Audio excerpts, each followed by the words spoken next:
안녕하세요. 저는 서울에 사는 30대 여성입니다. 현재는 혼자 살고 있어요. 뭐 얼마 전까지만 하더라도 남편과 살았지만 지금은 따로 살고 있습니다. 이혼이라고 생각하실 수 있는데 아직은 이혼은 아니기는 해요. 사실상 이혼을 한 거기는 합니다. 마지막 서류에 마지막 작업만 남겨놓은 상태니까 말이죠. 이혼한 상태인 거죠. 저에게 이런 날이 올 거라고는 생각해보지 못했습니다. 당연하죠. 누구나 결혼할 때는 영혼을 꿈꾸면서 결혼하잖아요.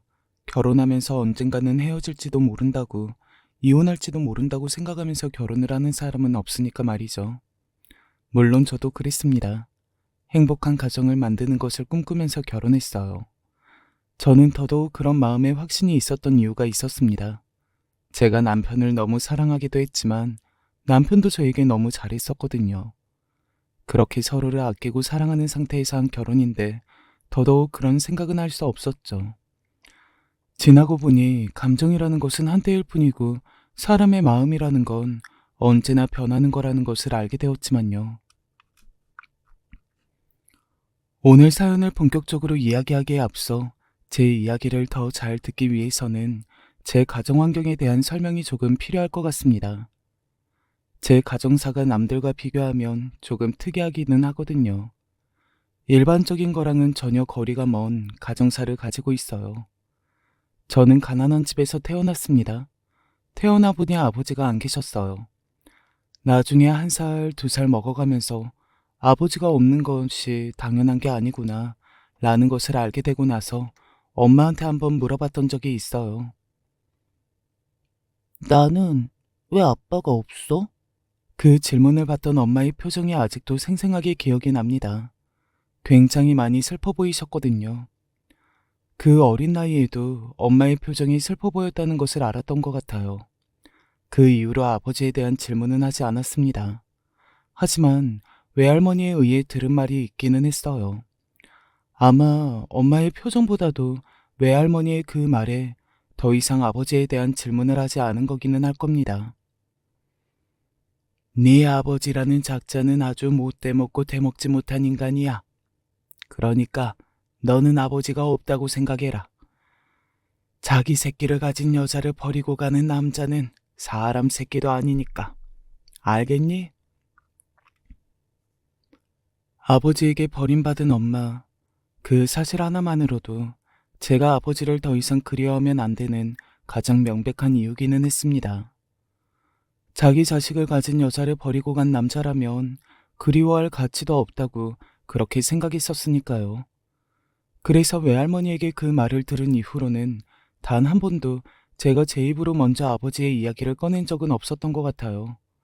적어도 제가 기억하기로는 그렇습니다. 엄마는 저를 힘들게 키우셨어요. 본인 딴에는 정말 노력해서 부족함 없이 키우려고 노력하셨습니다. 하지만 사실 여건이라는 게 좋지 않으면 아무리 노력하고 그걸 느끼지 못하게 하려고 한들 정말로 부족함 없이 자랄 수는 없는 거잖아요. 부족한 게 있는데 어떻게 그걸 못 느끼고 자라겠어요. 그런데 어느 날 엄마에게 이렇게 말했습니다. 나는 대학 안 갈 거야. 안 돼. 요즘 같은 세상에 대학을 안 나온 사람이 어디 있어. 너 밖에 나가면 무시당해. 엄마는 네가 어디 가서 무시받는 꼴 못 봐. 엄마는 엄청나게 반대하셨어요. 그래도 대학은 나와야 한다고 말이죠. 하지만 당시 제 생각은 너무나 확고했습니다. 저는 공부를 잘하는 편도 아니었거든요. 그런데 저희 형편의 대학을 간다는 것이 말이 안 된다고 생각했어요. 제 주제에 그건 사치라고 말이죠. 그리고 결국에는 제가 이겼습니다. 대학을 가지 않기로 최종적으로 결정을 한 날, 엄마가 눈물이 고인 얼굴로 저에게 이런 말을 했던 것이 아직도 잊혀지지가 않네요. 그 약속 꼭 지켜야 한다. 대학에 가지 않아도 잘 살 수 있다는 말. 그거 나한테 보여주겠다는 말. 알겠지? 꼭 약속 지킬게. 엄마는 제가 자신처럼 그렇게 힘들게 살까봐 그게 세상의 가장 큰 걱정거리인 사람이었어요. 자신이 너무 힘들게 살았기 때문에 그 팔자를 저에게 대물림해주고 싶지 않으셨던 거죠. 그래서 늘 입버릇처럼 말씀하셨던 게 너는 좋은 남자 만나서 안정적인 가정에서 평범하게 살아라 라는 것이었고 말입니다. 저도 큰 욕심은 없었습니다. 그냥 배곰지 않고 남들에게 손 벌리지 않고 없더라도 많이 없지 않은 뭐 그런 인생을 사는 것이 그저 꿈이었어요. 단 한 번도 일확천금을 바랬거나 그랬던 적이 없었습니다. 그 흔한 복권 한 번 사본 적이 없는 삶이었으니까요. 그저 엄마와 제가 평범하고 소소한 행복들을 느끼면서 살기만을 바랐습니다. 하지만 저에게 그 정도도 아주 큰 욕심이었을까요? 그것마저 하늘은 들어주지 않으시려는 듯 저에게 고난을 주셨어요. 바로 엄마가 엄청나게 아프셨습니다. 어느 날 엄마가 열이 너무 오르고 죽을 것 같이 고통스러워하는 모습에 119에 신고했어요. 그리고 병원으로 가서 온갖 검사를 받았던 게 기억이 납니다.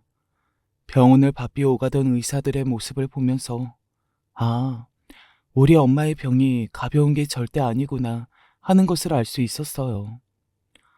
저처럼 살다 보면 가장 빨리 느는 게 바로 눈치거든요. 그리고 그 슬픈 예감은 어김없이 들어맞았습니다. 쉽게 이야기하자면 백혈병이에요. 네? 백혈병이요?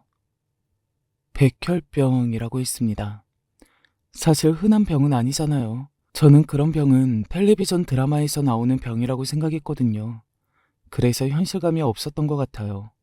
물론 나중에는 아파하는 엄마를 보면서 이게 현실이구나 하는 것을 받아들였지만요. 너무 서러웠습니다. 나에게 왜 이런 시련을 주시는지, 그리고 우리 엄마에게 왜 이런 고통을 주시는지 말입니다. 몇 날 며칠을 울면서 세상을 원망하고 서러했던 것 같아요. 하지만 그러고 있을 시간이 없었습니다. 저는 엄마를 위해서 돈을 벌어야 했어요. 그 병은 병원비가 많이 드는 병이었거든요. 앞서 이야기했다시피 저희 집 사정은 좋지 않았고요. 밤낮으로 일을 해가며 엄마의 병원비를 벌었습니다. 몸이 힘들 법도 한데 당시에는 정말 힘들 줄 모르고 일을 했던 것 같아요. 그렇게 하면 엄마가 살 수 있다고 생각한 건지 아니면 그런 식으로 현실 도피를 한 건지는 몰라도요. 하지만 제가 그런 식으로 버는 돈은 병원비로 턱없이 부족한 돈이었습니다. 돈이 없어서 엄마의 치료를 제대로 하지 못하는 상황이 닥치자 정말로 죽고 싶었어요. 그런데 외할머니가 저를 불렀습니다. 그리고는 전화번호가 적힌 쪽지 하나를 내미셨어요. 여기 전화해봐라. 이게 누구 번호인데요? 제가 쪽지를 받아들고서 묻자 외할머니는 잠시 망설이다가 이렇게 말씀하셨습니다.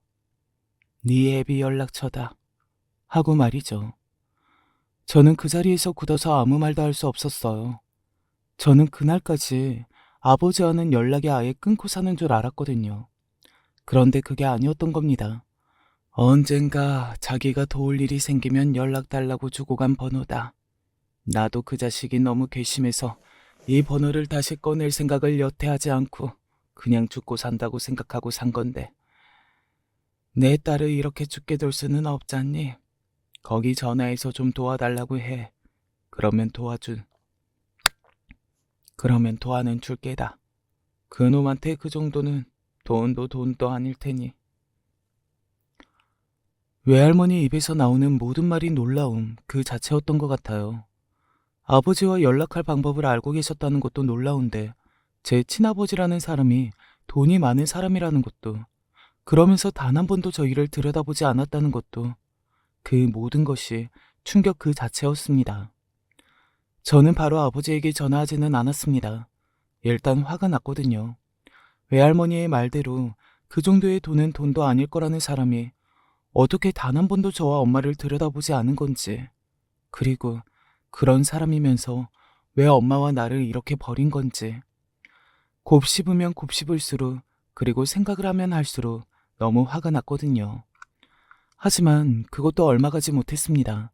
엄마가 다시 열이 났고 다시 병원에 가야 했으니까요. 돈 걱정에 한사코 병원에 가지 않겠다 하는 엄마를 보고서는 생각했습니다. 내 자존심이고 뭐고 다 필요 없고 지금은 엄마를 살려야 할 때라고요. 엄마만 생각하자고요. 그래서 아버지에게 연락했어요. 사실 저는 전화로만 다 이야기하고 돈만 받으려고 했거든요. 얼굴을 볼 생각이 전혀 없었습니다. 그런데 아버지는 얼굴을 보고 이야기를 하자고 하시더군요. 세월이 이만큼이나 흘렀다는 걸 수환이가 잘한 걸 보니 알겠구나. 저는 아무 대답을 하지 않고 그저 바닥만 바라봤던 것 같아요. 엄마가 아프다니 그게 무슨 이야기니? 백혈병이래요. 그런데 집에 돈이 없어서 병원에 제때 가지 못해요. 엄마 병원비만 조금 빌려주세요. 언젠가 열심히 일해서 다 갚을게요. 그런 저의 대답에 아버지는 한동안 말이 없으셨습니다. 그러다 이렇게 말씀하셨어요. 많이 안 좋니? 그 말투와 얼굴에 걱정이 묻어 있어서 제가 그 와중에도 놀랐던 것 같습니다. 뭐 당시에는 티를 내지 않았지만요. 네, 그니까 돈 좀 빌려주세요. 돈을 빌려주는 거야 어렵지 않다. 계좌번호 불러보거라. 아버지는 그 자리에서 제 계좌로 1억이나 되는 큰 돈을 보냈습니다. 그리고는 이렇게 말했어요. 그 말도 굉장히 인상적이어서 지금까지 기억이 나네요. 우선 급한 대로 그거부터 쓰고 모자라면 바로 이야기하거라. 앉은 자리에서 바로 1억이나 되는 돈을 송금해 줄 수 있는 것도 놀랐고 그 1억이라는 돈을 우선 급한 대로 쓰고 라고 말하는 것에 2번 놀랐던 것 같아요. 어렴풋이 알 수 있었습니다. 외할머니가 말한 것처럼 그 정도는 돈도 아닌 거라고 했던 그 말 말이죠. 정말이었어요. 감사하다고 인사를 하고 일어서려 했습니다. 그런데 아버지가 저를 잡았어요. 묻고 싶은 게 많아 보였습니다. 사실 속으로는 당장이라도 일어서고 싶었지만 그때는 제가 1억이나 받은 상태였잖아요. 그래서 쉽사리 그러지는 못하겠더라고요. 그래, 대학은 다니고 있는 거니? 아니요, 대학은 안 갔어요. 왜? 대학을 다닐 만큼 집안 형편이 여유롭지도 않고 엄마를 고생시킬 만큼 공부를 잘한 것도 아니고요. 그냥 일찍 돈 버는 게 낫다고 생각했어요. 제 대답을 들은 아버지가 인상을 쓰는 게 보였습니다. 화가 나서 쓰는 게 아니라 저와 엄마의 형편이 그 정도일 줄은 몰랐다는 뭐 자책의 느낌이었던 것 같기도 해요.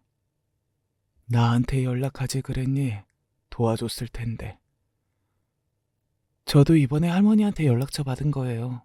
그전에는 살아계신 줄도 몰랐어요. 그리고 만약에 알았다고 해도 연락 안 드렸을 거예요. 엄마가 안 한 데는 다 그만한 이유가 있는 거겠죠. 그러니 저도 이런 상황 아니었으면 연락 안 드렸을 겁니다. 제 말에 아버지는 한동안 아무 말씀이 없으셨어요. 그리고는 자신의 이야기를 시작하더군요. 사실 당시에는 그 말을 듣고 싶지는 않았어요. 돈을 받은 죄로 앉아있기는 했지만요. 나도 처음에는 사랑이면 다 되는 줄 알았어. 돈 없이도 우리 부모님 없이도 살 수 있을 줄 알았다. 그런데 그게 아니었고. 그니까 아버지가 말해준 사연은 이랬어요. 엄마와 사랑에 빠졌는데 엄마의 환경이나 다른 조건들을 할머니, 할아버지 되시는 분들이 엄청나게 마음에 안 들어 하셨고 엄마와 아빠는 도망을 갔다고요. 그런데 현실의 벽에 부딪혀 다시 집으로 돌아갔다고요. 그 뒤에 엄마가 임신했다는 것을 알게 됐는데 제 할머니 되시는 분이 다 책임지고 있으니 너는 신경을 쓰지 말라고 했다고 말이죠. 당신은 들여다보고 싶었어. 그런데 나도 그때는 어머니가 소개한 사람이랑 결혼한 지 얼마 안 된 시점이었다. 그래서 그럴 수 없었어. 뭐 지금 돌이켜보면 사실 다 비겁한 변명이고 겁이 났다는 게 맞겠지. 네 엄마랑 너한테는 내가 정말 씻을 수 없는 죄를 저질렀다. 그러니까 너는 나한테 당당하게 요구해도 돼. 나는 네가 달라는 건 다 해줄 테니까. 빚을 졌다고 생각하지도 말고 그냥 당당하게 뭐든 달라고 해도 된다고 말이죠. 사실 아버지는 아직도 용서하지는 못했습니다. 그리고 아마 죽는 그 순간까지 용서하지는 못할 거예요. 영원히 그런 채로 살겠죠. 선을 그은 채로 말입니다. 당시에는 원망하는 마음이 크기는 했었는데 지금은 그 정도는 아니라는 것이 조금 달라졌을 뿐 말입니다. 아무튼 그 이후로 아버지는 주기적으로 저에게 연락해 오셨습니다. 엄마는 괜찮냐? 병원에는 언제 입원하냐? 언제 퇴원하냐? 뭐 그런 질문들을 주로 하시기는 했지만 저에게 다시 공부할 생각은 없냐는 둥, 요즘 하는 일이 뭐냐는 둥 그런 질문도 하셨던 것 같아요. 저는 다 제대로 대답할 생각이 없어서 건성으로 대답하기는 했고요. 그래도 그 돈 덕분에 엄마 치료 걱정은 하지 않아도 되었습니다. 처음에는 엄마도 몰랐지만 결국에는 아시기는 하셨어요. 그 큰돈이 턱턱 나오는데 모르기도 쉽지는 않았을 겁니다. 하지만 크게 뭐라고 하지는 않았어요. 아마 제가 어떤 심정으로 그 돈을 받았는지 엄마는 너무 잘 알고 있었을 테니까요. 엄마의 병이 한 곱이 넘기던 시점에 저에게 좋은 일이 하나 찾아왔습니다. 바로 남편을 만난 거였어요. 남편은 병원에서 저를 우연히 봤다고 했어요. 그리고 첫눈에 반했다고 했습니다. 그 병원에 당시에 시아버지가 입원해 계셔서 오고 갈 일이 많았거든요. 처음에는 이상한 사람인 줄 알았어요. 그렇잖아요. 부모님이 아프셔서 병원에 입원해 계시는 건데 거기서 여자한테 반할 정신이 어디 있나 싶었거든요. 제가 정신이 없으니 더더욱 그런 생각이 들었고요. 하지만 남편은 한결같이 저에게 밥이나 한 끼 먹자고 하더군요. 그걸 수락해 준 것도 귀찮아서였습니다. 한번 밥을 함께 먹고 거절하면 그 다음부터는 이런 말을 하지 않겠지. 뭐 그런 마음이었던 것 같아요. 그런데 막상 밥을 먹고 커피를 마시고 하면서 대화를 나눠보니 좋은 사람인 것 같더라고요. 병원에서는 간단한 수술이라고 하는데 그래도 옆에 있어드리는 게 덜 불안하실 것 같아서 병원에 함께 있는 거예요. 시아버지는 큰 병이 아니기도 하셨고요. 그런데 그렇게 아버지를 지극정성으로 간호를 하는 모습에 더더욱 마음이 갔던 것 같아요. 그리고 그 무엇보다 당시에는 제가 마음이 너무 힘든 상태였기 때문에 누군가에게 의지를 하고 싶었던 것도 같습니다. 그렇게 남편과 연애하게 되었어요. 그리고 너무 좋았습니다. 기댈 수 있는 사람이 생긴 것도 너무 좋았지만 남편과 연애를 시작하고 얼마 되지 않아서 엄마의 병이 완치되었다는 판정을 받았거든요. 남편이 마치 저에게는 행운의 부적? 뭐 그런 느낌으로 받아들여졌던 것 같아요. 대화도 잘 통하고 만나는 동안 너무 좋았습니다. 당연히 결혼을 생각하게 되었지만 저는 그 이야기를 먼저 꺼낼 수는 없었어요. 그때는 아버지가 있지만 내 아버지가 아니다 라고 생각하고 있던 때였기 때문에 그리고 저는 아버지의 딸로 세상 밖에 나설 수 없는 사람이었잖아요. 혼외자이니 말입니다. 그래서 제 조건이 떳떳하지 않다고 생각했거든요. 겉으로 봤을 때는 아픈 엄마가 있는 가난한 집딸. 그 이상도 이하도 아니니까요. 반면 남편의 집안은 객관적으로 괜찮은 집이었습니다. 시어머니, 시아버지 두 분 다 전문직에 종사하셨고 남편도 대기업을 다니고 있었어요. 게다가 하나뿐인 남편의 남동생은 남편과 연년생이었는데 의사라고 했습니다. 당연히 제 모든 조건이 딸려 보일 수밖에요. 연애하는 기간이 3년이 넘어가고 4년이 넘어가면서 속으로 생각했던 것 같아요. 아, 이 남자도 내가 결혼 상대라고 생각하지는 않는구나. 그렇지 않고서야 연애 기간이 이렇게 길어지는데 청혼을 하지 않을 리 없다고 생각했습니다. 게다가 결혼 적령기인 나이였는데 말이죠. 저희 둘 다요. 그러던 어느 날이었습니다. 나랑 결혼해줘. 전혀 예상하지 못했던 말이라 벙쪄 있는데 남편이 그간 청혼이 늦어졌던 이유를 설명하더라고요. 사실 집안에 반대가 조금 있었다. 그걸 설득하는 데 시간이 걸렸다고요. 저에게 그런 상황을 겪게 하고 싶지 않아서 다 해결이 된 다음에 청혼을 하고 싶었다는 그 말에 저는 이 남자면 정말로 평생을 믿고 의지해도 되겠구나. 그 어떤 역경과 고난도 이겨낼 수 있겠구나 하는 생각을 했던 것 같아요. 그때는 정말 이 남자만큼은 변하지 않을 거라는 생각을 했습니다. 다 부질없는 생각이었지만요. 그렇게 저와 남편은 결혼했어요. 남편이 허락을 다 받아둔 상태이기는 했지만 그럼에도 결혼 과정이 순탄했던 건 아니었습니다. 특히 시어머니가 저를 무척이나 마음에 안 들어 하셨거든요. 솔직히 이해가 되지 않은 것은 아니었어요. 제가 시어머니 입장이라고 해도 저 같은 조건의 며느리는 싫었을 것 같으니까요. 그래서 제가 고개를 숙이고 들어갔던 것도 있습니다. 그 마음이 이해되어서요.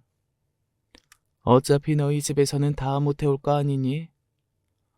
혼수와 예단 이야기를 하면서 한 번은 굉장히 마음에 안 든다는 투로 그렇게 이야기하시더군요. 저는 그때 저도 모르게 이렇게 말했어요. 정말로 저도 모르게 그냥 튀어나온 말이었습니다. 아니에요. 말씀해 주시면 다 해올게요. 자존심이었는지 아니면 시어머니에게 조금이라도 이쁨을 받고 싶다는 간절한 마음이었는지는 아직 모르겠습니다. 하지만 그런 말이 저도 모르게 나왔고 시어머니는 마치 시험이라도 하듯 그렇다면 다 해와봐라. 네가 할 수 있니? 하는 얼굴로 저에게 리스트를 보내셨어요. 저는 그 리스트를 보고 기겁했던 기억이 나네요. 정말 엄청나게 비싼 것들이었거든요. 하지만 해갔습니다. 결혼한다고 들었다. 이 돈으로 할 거 있으면 다 하거라. 하며 아버지가 저에게 돈을 주셨거든요. 굉장히 큰 돈을 말입니다. 그래서 다 해갈 수 있었어요. 이쯤 되면 들으시는 분들이 아버지를 싫어하면서 아버지가 주는 돈은 넙죽넙죽 다 받았네. 이렇게 생각하실 수 있을 것 같은데. 네, 맞아요. 넙죽넙죽 다 받았습니다. 저는 이렇게 생각했거든요. 내가 그 돈 안 받아서 얻는 게 뭔데? 자존심 지키는 거? 그럴 바에는 그냥 나한테 지은 죄값 받는다고 생각하고 나는 받을 거야. 받고 용서 안 할 거야. 그렇잖아요. 안 받는다고 달라지는 건 없어요. 그저 제가 더 힘든 삶을 살 뿐 말이죠. 아무튼 그래서 아버지에게 받은 돈으로 혼수며 예단이며 다 해갔습니다. 남편도 놀랐어요. 그 돈이 다 어디서 났느냐고 말이죠. 남편에게도 저희 아버지 이야기를 안 했었거든요. 그냥 내가 열심히 모은 돈이야. 그렇게 모은 돈을 이렇게 쓰면 어떡해. 이렇게 쓰려고 모은 돈이니까 괜찮아. 그리고 실제로 제가 그 정도로 해간 다음에 시어머니가 저를 대하는 태도가 묘하게 달라지기도 했었고요. 물론 그게 계속 가지는 않았지만요. 그렇게 저와 남편은 결혼했습니다. 아버지가 식장에 오셨다고 들었어요. 물론 제가 보지는 못했지만요. 나중에 엄마에게서 들은 이야기입니다. 아무튼 그렇게 하게 된 결혼은 초반에는 행복했습니다. 정말로 딱 초반에만 말이죠. 남편도 잘해줬고 그리고 시어머니도 많이 받아서 그랬던 건지 아니면 이제 결혼했으니 되돌릴 수 없이 미우나 고우나 한 가족이라고 생각해서 그랬던 건지는 몰라도 딱히 구박하거나 하지는 않으셨어요. 여전히 제가 마음에 들지 않는다는 티는 종종 내시기는 하셨지만 그 정도면 정말 버틸만 했습니다. 하지만 문제는 도련님이 결혼할 여자를 데리고 오면서부터 시작되었어요. 앞서 이야기했던 남편과 도련님은 한 살 터울의 연년생이었고 도련님은 의사였습니다. 결혼할 여자라고 데리고 온 사람도 의사였어요. 집안도 좋다고 하더군요. 당연히 시어머니의 마음에 아주 드는 그런 흠족한 며느리였습니다. 첫 번째 인사로 온 날도 저와는 정말 180도 다른 반응이었어요.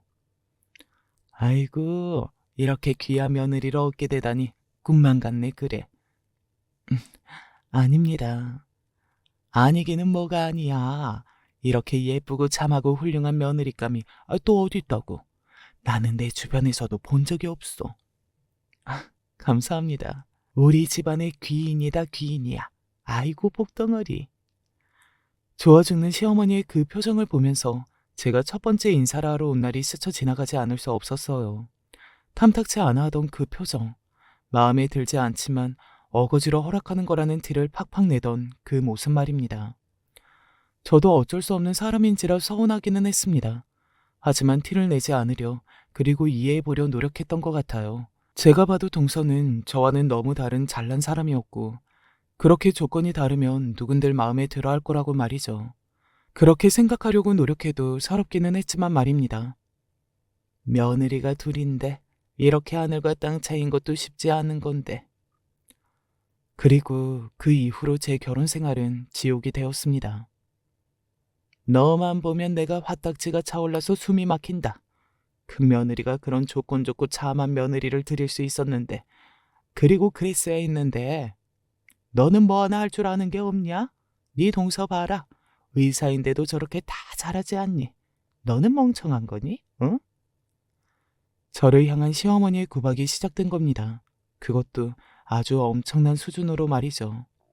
듣기만 해도 상처가 되는 말들을 마구마구 내뱉으셨습니다. 원래 공부머리 없는 애들이 살림할 줄 아는 머리도 없는 거니? 이 형님도 잘하시는데요, 왜? 잘하기는 뭐가 잘해.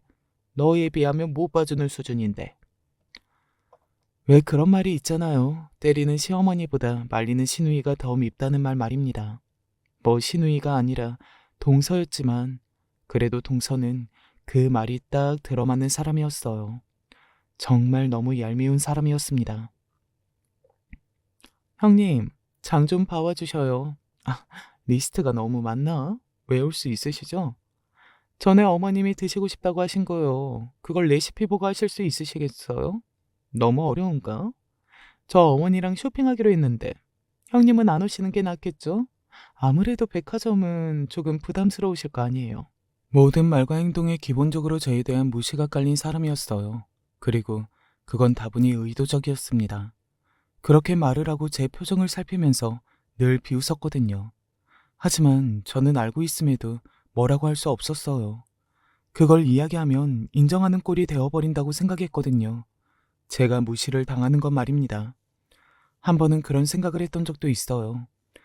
그냥 사실은 내가 물려받은 그리고 앞으로 물려받을 재산이 엄청나다는 사실을 모두에게 다 이야기할까?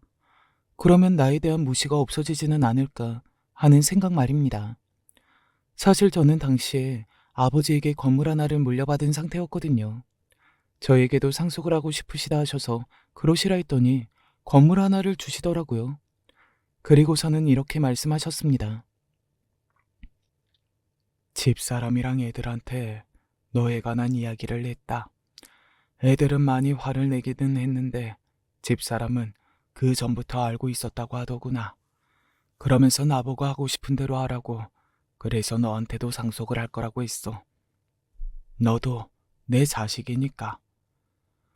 물론 똑같이 상속해 줄 수는 없겠지만 이라고 하면서 앞으로 조금씩 주겠다고 하시더군요. 뭐 그 조금의 수준이 제가 생각하는 수준이 아니기는 해서 놀랐지만요. 아무튼 그 이야기를 할까도 싶었는데 그냥 하지 않았어요. 그렇게 해서 달라지는 태도가 무슨 소용이 있겠어요. 겉으로 태도는 달라질지 몰라도 속으로는 여전히 저를 무시할 텐데 말입니다. 그리고 집안 이야기를 이러니 저러니 하는 것도 정말 싫었고요. 저에게는 상처인 이야기잖아요. 물론 언젠가는 남편에게는 이야기할 작정이기는 했습니다. 뭐 이혼을 결심하기 직전까지도 결국에는 하지 못하게 되기는 했지만요. 지금부터는 제가 이곳에 사연을 쓰게 된 그리고 남편과 이혼을 결심하게 된 계기에 대해서 이야기를 시작해 보겠습니다. 결혼하고 3년이 지나가자 남편도 변하기 시작했어요. 영원한 건 없다지만 저는 제 남편이 이렇게 빨리 이렇게 변할 거라고는 상상조차 하지 못했었습니다. 그날도 시어머니에게 구박이라는 구박은 다 듣고 와서 속이 많이 상한 날이었어요. 그래서 제가 그 이야기를 남편에게 푸념하듯 했거든요. 그런데 남편이 이러더라고요. 그만 좀 하면 안 돼? 나도 지겨워 죽겠어. 순간 남편의 그 반응에 너무 놀라서 굳었어요. 내 입장은 생각 안 해봤어? 맨날 회사에서 힘들게 일하고 들어와서 집에 오면 불만 이야기하는 마누라밖에 없는 상황. 내가 얼마나 지칠지 생각 안 해봤냐고. 그러면 나는 누구한테 풀어? 당신 아니면 이런 이야기를 누구한테 하냐고. 당신이 달라지던가. 이제는 혼자 해결 좀 해. 내가 집에 들어오기 싫다고. 지금에 와서 돌이켜 생각해보면 남편 입장도 전혀 이해가 되지 않은 것은 아닙니다. 남편의 말대로 하루 종일 일만 하다가 집에 들어왔는데 집에서도 좋지 않은 소리를 들어야 한다면 싫기는 했을 거예요. 하지만 제 입장도 이해가 되시지 않나요? 저는 그러면 누구한테 그 이야기를 하느냐는 말입니다. 저도 너무 힘들고 서러운데요. 그날 이후로 남편과 저 사이에도 대화가 확 줄었습니다. 집에서 거의 대화를 나누지 않고 서로를 약간 투명인간 취급했다고 할까요? 적어도 남편은 저를 그런 취급했습니다. 그리고 저는 그런 남편에게 매 순간 상처를 받았고요. 그때 깨달은 게 하나 있습니다. 결혼은 절대 둘이 하는 게 아니라는 것을 말이죠. 결혼은 현실이라는 말이 절절하게 와닿았던 것 같아요. 그렇게 남편과 냉각기를 보내고 있던 차에 그 일이 터졌습니다. 그날은 시어머니가 저와 동서 모두를 부른 날이었어요. 그렇게 종종 며느리들을 불러다 놓고 밥을 먹는 것을 좋아하셨거든요. 뭐 그래봐야 저를 갈구는 자리였지만요. 너는 옷꼬라지가 그게 뭐냐? 네? 아무리 집에서 보는 편한 자리라고 해도 어느 정도는 신경을 쓰고 와야지. 네 남편은 너 같은 게 아직도 좋대? 응? 그런 엄청난 말을 아무렇지 않게 쏟아내시더군요. 그날따라 시어머니의 말이 세기도 했고 저도 마음이 많이 힘든 상태라 아마 뒤에 폭발했던 것 같기는 합니다. 얘 좀 봐라. 이렇게 꾸미고 다니니 얼마나 예쁘냐, 응? 제가 그날 굉장히 후줄근했냐? 그것도 아니었어요. 그냥 평범한 외출복이었습니다. 물론 동서에 비하면 평범하기는 했죠. 동서는 언제나 완전히 화려하게 꾸미고 다니는 사람이었으니까요. 그걸 또 즐기기도 했고요. 할 줄 아는 것도 없고 배운 것도 없고 집안이 잘 사는 것도 아니고 그렇다고 예쁜 것도 아닌데 대체 뭘 보고 네가 그렇게 좋다고 한 건지 나는 아직도 이해가 안 된다. 그렇게 시작된 시어머니의 폭언은 한동안 계속되었습니다. 네가 생각해도 그렇지 않니? 네 동서 봐라. 예쁘고 집안도 좋고 또 이렇게 다 잘하는데 이런 여자를 좋아하는 게 정상 아니니? 아, 어머니 그만하세요. 내가 뭐 틀린 말했니? 너는 너무 착해서 문제야 문제. 자기들끼리 아주 북치고 장구치고 난리를 치더라고요. 어이가 없었습니다. 아마 그래도 평소라면 입술 한번 꼭 깨물고 참고 넘어갔을 거예요. 하지만 그날은 그게 안 되더라고요. 그래서 저도 모르게 이렇게 말이 튀어나왔습니다. 제가 뭘 그렇게 잘못했는데요? 순간적으로 나온 그 말에 시어머니도 동서도 놀란 게 보였어요. 언제나 고개를 푹 숙이고 듣고 있기만 하던 제가 처음으로 반발 아닌 반발을 한 거니까요. 시어머니는 그런 제가 괘씸했던 건지 손까지 떠시더라고요. 뭐? 너 지금 뭐라고 했니?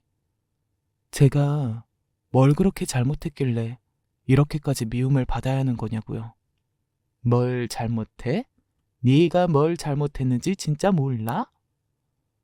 진짜 모르겠어요, 정말로요. 제가 뭘 그렇게 잘못했는지. 제가 집안일을 해도 더하고 그리고 제가 온갖 고생은 다 하는데 왜 매번 그렇게 동서만 칭찬하시는 건지. 아니, 저는 칭찬은 바라지도 않아요. 그냥 수고했다 한마디도 그렇게 힘드시는 거냐고요. 그간의 서름이 물밀듯 터져 나왔던 것 같아요. 매번 힘들게 일하는 것도 저였습니다. 그렇게 일하고도 수고했다는 말 한마디 못 들은 것도 저였고요. 너 지금 제정신이니? 네가 얘랑 같다고 생각하니, 어? 시어머니는 정말 기가 막히다는 얼굴로 저를 보고 그렇게 소리 지르셨습니다. 같다고 생각하지는 않아도 그런 식으로 사람을 대하는 건 아니라고, 그렇게까지 천박하게 차별하시는 건 아니라고 그 말을 하려던 찰나였어요. 시어머니가 먼저 말씀하시더군요. 저에게 말할 시간을 주지 않으셨습니다. 너 같은 거랑 얘가 같아? 너같이 못 배워먹은 고졸에 가난한 집 애랑 잘 배우고 잘 자라서 의사인 애랑 같냐고. 같은 집안 며느리라 같다고 생각하나 본데 아니야. 너랑 얘는 하늘과 땅 차이라고. 예전 같으면 겸상도 못했어. 알아? 그 말을 듣는데 정말 눈물이 뚝 하고 떨어졌습니다. 그런데 그 뒤에 이어진 동서의 반응은 정말 현실을 의심하게 하는 말이었어요. 형님, 우세요? 그 말도 충격이었지만 그 말을 하는 동서의 얼굴이 더더욱 충격이었습니다. 마치 사람을 비웃는 듯한 그 얼굴 말입니다. 네가 뭔데 다 맞는 말 아니냐? 근데 울어? 이런 얼굴이었어요. 정말로 저를 같은 사람이라고 생각하지 않는, 사람을 사람으로 보지 않는 듯한 그 비웃음이 저를 눈을 돌게 했던 것 같아요. 왜? 나는 울면 안 돼? 제가 그렇게 날카롭게 받아쳤습니다. 너 지금 얘한테 화는 거니? 왜 엄한 사람한테 화풀이야? 시어머니는 아주 빠르게 동서를 감싸는 말을 하면서 우쭈쭈 해주더군요. 누가 보면 아직도 성인도 안 된 어린애인 줄 알겠어요. 그렇게 생각했던 것 같아요. 다 큰 어른을요. 아니요, 어머님. 저는 괜찮아요. 형님이 그간 섭섭한 게 많으셨나 보네요. 지가 섭섭할 게 있을 게 뭐가 있어? 저희 생각에도 그래도 또 사람마다 다른 거니까요.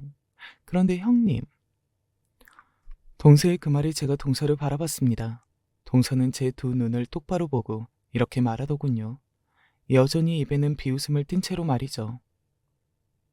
형님 주제를 아셔야죠. 라고 말입니다. 순간 머리를 한 대 댕 하고 맞은 기분이 들었던 것 같아요.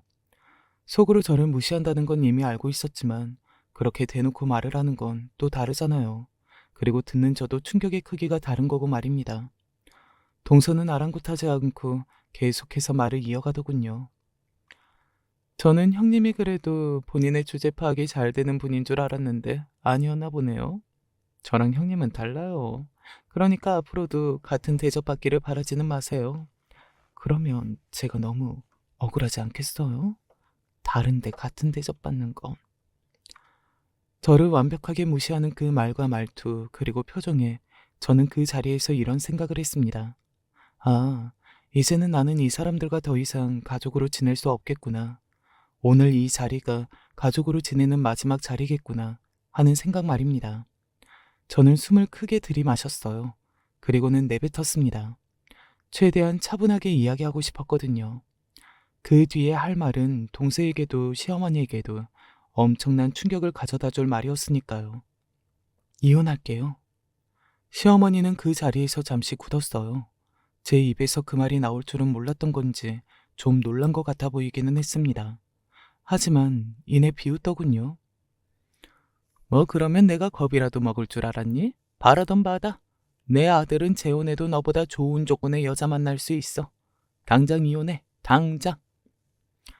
뭐 저도 그렇게 나올 줄 알고 한 말이었어요. 그리고 이번에는 동서를 보면서 말했습니다. 그들이 정말로 충격을 받을 말을 말이죠. 동서는 병원 빼. 에? 동서는 그게 갑자기 무슨 말이냐는 듯 저를 바라봤어요. 시어머니도 마찬가지였고요. 여기서 왜 병원 이야기가 나오냐는 얼굴들이었습니다.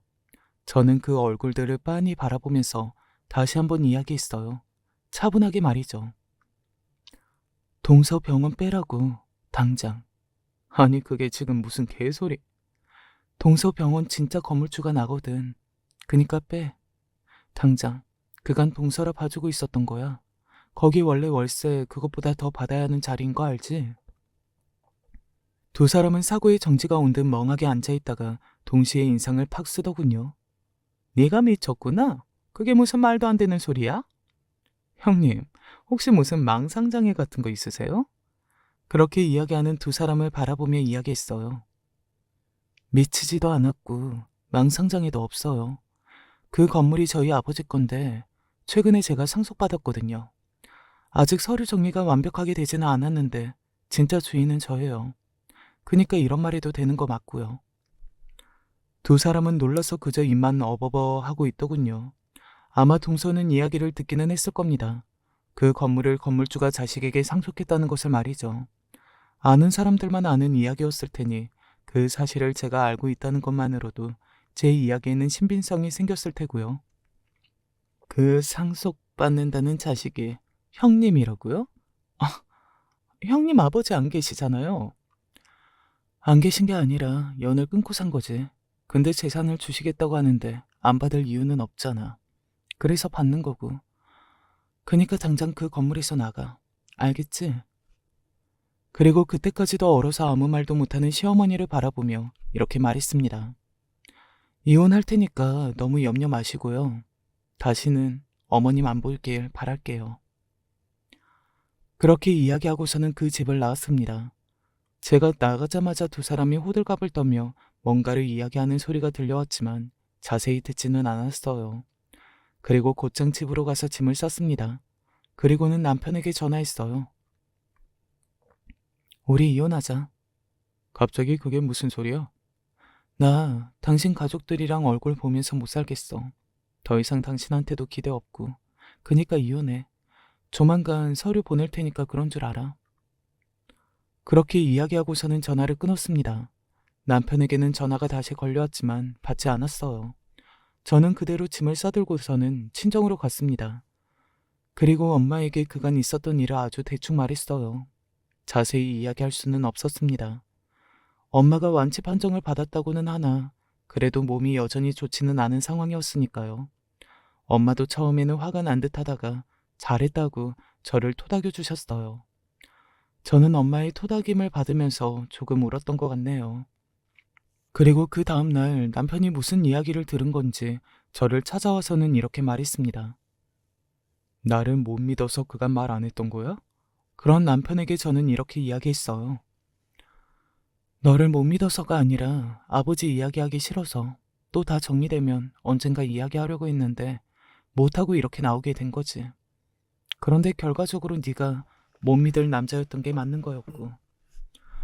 그 말에 남편은 아무 말도 하지 않더군요. 그냥 속 시끄럽게 굴지 말고 정리하자. 나도 더 이상 너희 집 식구들 일로 스트레스 받기 싫어. 그니까 도장 찍어. 제가 그 집에 해준 건 돌려받지 않겠다고, 그러니 빨리 도장만 찍어달라고 했어요. 남편은 일단 알겠다고 하고 돌아갔습니다. 제 마음을 돌릴 수 없을 거라는 걸 빨리 알아차린 듯 했어요. 그런 쪽으로는 눈치가 빠른 사람이었으니까요. 구질구질하게 매달린 건 남편이 아닌 시어머니와 동서였습니다.